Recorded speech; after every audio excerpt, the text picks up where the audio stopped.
سلام عليكم. ده كيس مكرونة 350 جرام، هنحط عليه علبة تونة صغيرة.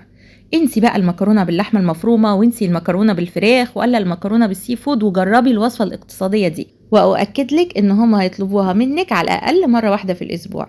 الاول زي ما انتوا شايفين على البوتاجاز هنحط طاسة تكون كبيرة شوية كده عشان تكفي كيس المكرونة، وحطيت فيهم شوية زيت حلوين كده، عليها معلقة صغيرة من الثوم المفروم، يعني تقريبا 3 فصوص ثوم مفرومين، وبصلايه صغيره بشرتها ناعم خالص زي ما انتوا شايفين.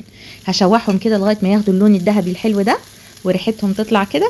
هنا بقى هجيب علبه التونه الصغيره، انا عايزه اقول لكم دي علبه تونه صغيره مش الحجم الكبير كمان.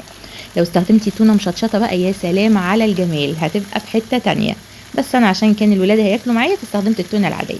لو قطع بقى فتتيها كده بالطريقه دي علشان تنتشر كده في الصوص اللي احنا هنعمله.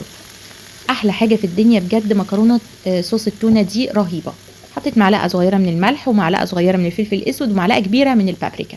حطيت مثلثين من الجبنه النستو، ولو عندك الجبنه اللي هي السبريد او ممكن تحطي منها معلقتين كبار، بس انا حبيت الوصفه تبقى اقتصاديه من اولها لاخرها.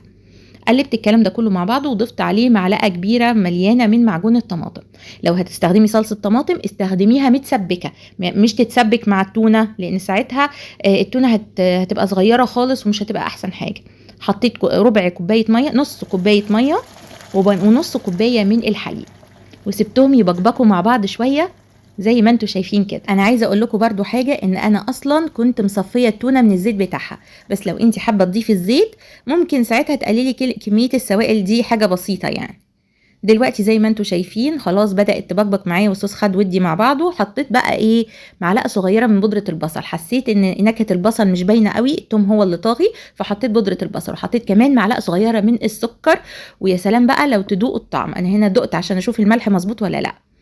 باقي كده بالظبط 4 مكونات، طبعا اولهم المكرونه. انت لغايه هنا خلاص المكرونه جاهزه معاكي، مكرونه بصوص التونه رهيبه وتحفه جدا. بس ممكن تضيفي اضافات برضو لو عايزاها تبقى غنيه اكتر. ممكن تحطي جبنه موتزاريلا وتقلبيها مع المكرونه، او ان هي تتحط على الوش بالطريقه اللي انت شايفاها دي. وممكن كمان تحطي زعتر، يعني بلاش، مش عايزه تحطي جبنه موتزاريلا حطي زعتر، ممكن تحطيه على الوش وممكن تقلبيه مع المكرونه.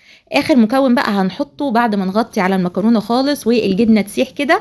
حابه برضو تضيفيه في الاول خالص مفيش مشاكل، بس انا بحبه بقى يبقى فريش كده، وهو البصل الاخضر يا جماعه. بصل اخضر متقطع كده حطيه على الوش، عايزه تقلبيه مع المكرونه تمام، عايزه تحطيه على الوش تمام. رهيب بجد.